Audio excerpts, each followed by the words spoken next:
Nick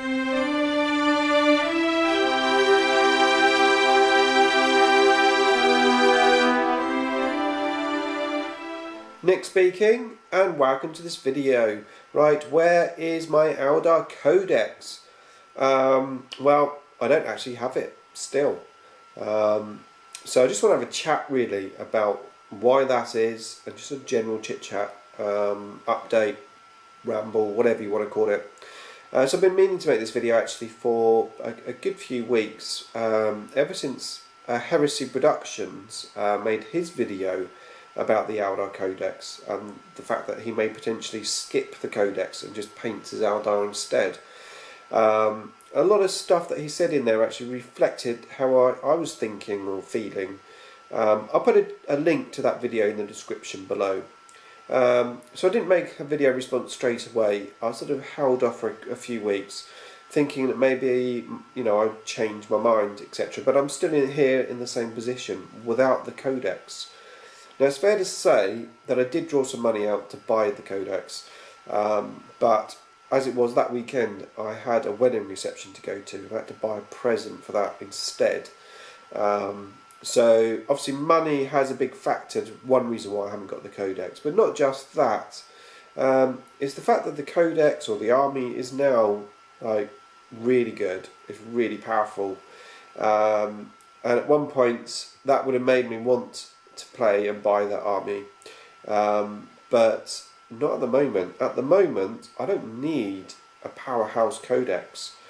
I'm actually trying to tone down my armies. I'm trying to tone down my games. I'm trying to even out the battlefield with the people that I'm playing, and you already know that. I'm doing like the random bingo lists and coming out of the Decorium and stuff.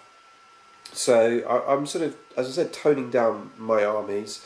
And the last thing I need is an army which is like mega powerful.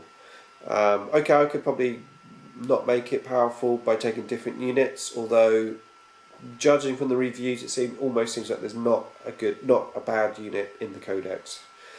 So that sort of put me off as well, because I just, you know, I don't want to I don't want to obliterate my opponent in turn 2. You know, I just don't need that at the moment. So there's two reasons why I haven't bought it. Now, the other factor is, of course, the new GW release system. Now, I'm not ranting about GW at all, because I love GW.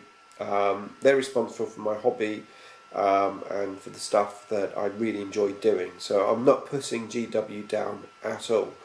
But yeah, the release schedule now is totally different, obviously, from what it used to be, and I waited 10 years for my Necron Codex.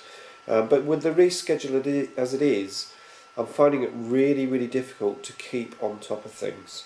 Not just with money, I'm having to buy new codexes all the time. Bear in mind, I've got 5 armies, well, sort of 6.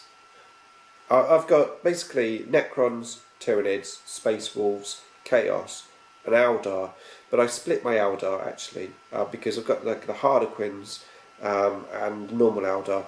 Now I've skipped the Eldar Harlequin Codex when it came out. I didn't buy that, mainly because none of my Harlequins are painted.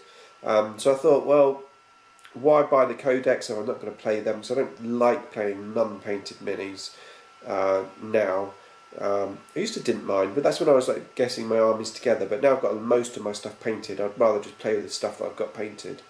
Now, that's the other factor as well, is I play once a week. So, you know, we skip a few weeks sometimes. So let's say I play 50 games a year, and I've got, well, 4 armies at the moment I actually play, and I tend to alternate them. So sort of, well, one week I might play Necrons, the next week so I might play Tyranids. So let's say I'm playing that one army once a month, so that's on average I'm playing 12 games a year with one army, and I'm spending a lot of money on a Codex just to play 12 games a year. And if the Codexes get updated so quickly like they are at the moment, I mean, well, how long has it been since the Eldar Codex came out? 2 years maybe? So that would be 24 games I would have played with the Codex. It's not huge really, and especially the cost of the codexes. I mean, the new Eldar one was £35. I mean, they've gone up and up. You know, they were £30, £25, £20, £15, £12, £9 when I started playing. Plus, well done GW. Now you need to buy the cards as well. We don't need to, but we all do, don't we? We like the cards. I mean, they're easier to use. You know, the psychic powers or, you know, the Catan powers and stuff. It's easier to have the cards in front of you than reference through the book. Now, yes, I could keep the cost down maybe by going digital, but I just don't do the digital things. I don't have an iPad or an iPhone, and I like having the physical book. You know, it's part of the collection. So, yeah, I'm struggling, really, to be fair, to keep up. It's not only just the money and having to buy the books, but it's then, like, learning the new rules, redoing your army lists that you've got. Yeah, potentially buying new models, although GW aren't too bad really. I mean, if you look at like the Necron Codex, you know, there weren't too many extra models to buy unless you wanted to be like really cheesy. And the Tyranid Codex, yeah, they've got a few extra model stuff. You know, they are making you buy extra models, but they're not going really crazy. I mean, I'm very, very surprised that the Wave Serpent in the previous edition was made so good, because before that codex came out, I was thinking Wave Serpent will be made redundant. They'll release a brand new tank, it will be an assault vehicle, and the Wave Serpent will be made redundant, make everyone buy the new tanks. That didn't happen then, it's not happened this edition, so there are so many things that they could have done to get more money, but you know, that didn't happen.